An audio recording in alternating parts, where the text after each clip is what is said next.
আসসালামু আলাইকুম। সুপ্রিয় দর্শক, আজকে রাসূল সাল্লাল্লাহু আলাইহি ওয়াসাল্লাম এর জীবনযাত্রার হাদিসগুলো সম্পর্কে আলোচনা করব। মুসানিফ ইমাম তিরমিজি রহমাতুল্লাহ এর উদ্দেশ্য হলো রাসূল সাল্লাল্লাহু আলাইহি ওয়াসাল্লাম এর সাহাবীগণের জীবন ধারণ কেমন ছিল সেটা বর্ণনা করা এবং তাদের দুনিয়া বিমুখতার কিছুটা বিবরণ দেওয়া। এই জন্য ইমাম তিরমিজি শাইখ ইমাম বুখারী রহমাতুল্লাহ তার সহিতে তারজামাতুল ভাব এনেছেন এই শব্দে। কেমন ছিল রাসূল সাল্লাল্লাহু আলাইহি ওয়াসাল্লাম এর সাহাবায়ে কেরামের জীবনযাপন এবং তাদের দুনিয়া বিমুখতা। ইমাম তিরমিজি রহমাতুল্লাহ এই অধ্যায়ে দুইবার উল্লেখ করেছেন, এখানে একবার, আবার কিতাবের শেষের দিকে একবার। কেউ বলেছেন দুটোকে পৃথক পৃথক অধ্যায় মনে করা শোচনীয় নয়। রবিগণ অথবা কিতাবগণের থেকে এমনটা হয়ে গেছে। মোল্লা আলী কারি রহমাতুল্লাহ বলেন, এ অধ্যায়ে হাদিসগুলোতে রাসূল সাল্লাল্লাহু আলাইহি ওয়াসাল্লাম এর জীবনযাপনের বর্ণনার সাথে সাথে কতক সাহাবীর জীবনযাপনের বর্ণনাও রয়েছে। আর এ অধ্যায়ের হাদিসগুলোতে শুধু রাসূল সাল্লাল্লাহু আলাইহি ওয়াসাল্লাম এর জীবনযাপন এবং আহলে বাইতে জীবনযাপনের বর্ণনাও রয়েছে।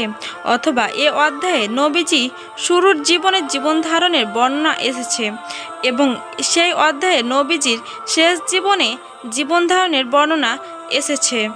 ইঙ্গিত করা হলো রাসূল সাল্লাল্লাহু আলাইহি ওয়াসাল্লাম উভয় সময় একই পন্থা অবলম্বন করেছেন অথবা আল্লাহ তাআলা তার হাবিবের জন্য পার্থিব জীবনের সর্বোত্তম তালিকা ধৈর্য, শকর ও অল্পত নির্ধারণ করেছিলেন, কেননা আখিরাতের সুখই প্রকৃত সুখ। হযরত মুহাম্মদ ইবনে সিরিন রহমাতুল্লাহ বলেন, আমরা আবু হুরায়রা রাদিয়াল্লাহু তাআলা আনহু এর নিকট উপস্থিত ছিলাম। তার গায়ে লাল মাটির রঞ্জিত কাপড় শোভা পাচ্ছিল।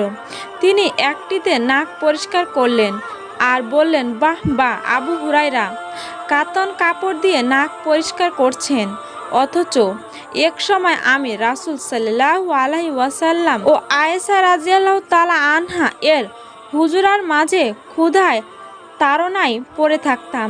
আগমনকারী আসতো এবং মৃগী রোগী ভেবে আমার গর্দানে পা রাখত, অথচ আমার বিন্দুমাত্র মৃগী রোগ ছিল না, আমার ছিল শুধু ক্ষুধার যন্ত্রণা। তো বন্ধুরা, আজকের ভিডিও এ পর্যন্তই।